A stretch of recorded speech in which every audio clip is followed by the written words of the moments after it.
પોરબંદર જિલ્લામાં ચોમાસાના પ્રથમ વરસાદ બાદ એક તરફ ખેડૂતોમાં ખુશીની લહેર જોવા મળી છે અને બીજી તરફ દરિયાકાંઠે ચિંતાજનક સ્થિતિ સર્જાઈ છે।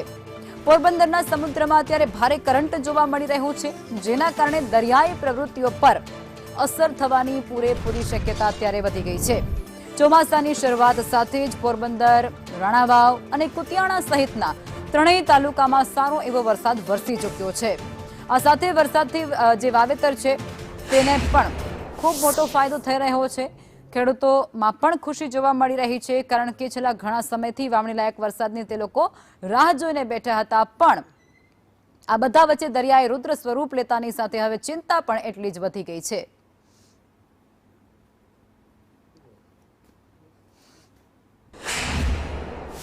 પોરબંદર જિલ્લામાં ચોમાસાનો પહેલો વરસાદ છે તે વરસી ચૂક્યો છે અને હાલ પોરબંદરના સમુદ્રમાં ભારે કરંટ છે તે જોવા મળી રહ્યો છે।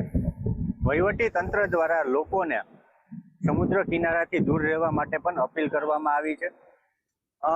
સમુદ્રમાં જેમ ચોમાસું આગળ વધે છે તેમ કરંટ છે તે પણ વધી રહ્યો છે। માછીમારોને સમુદ્ર ન ખેડવા માટે તંત્રએ અપીલ કરી છે અને સ્થાનિક લોકોને પણ સમુદ્ર કિનારે ન જવા માટે અપીલ કરવામાં આવી છે।